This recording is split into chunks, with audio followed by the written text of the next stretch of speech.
భాషలోన రాయలేని రాసలీల రేయిలోని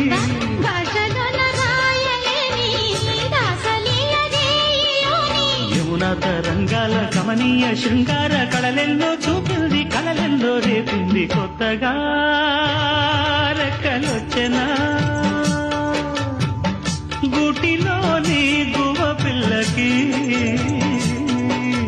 మెత్తగా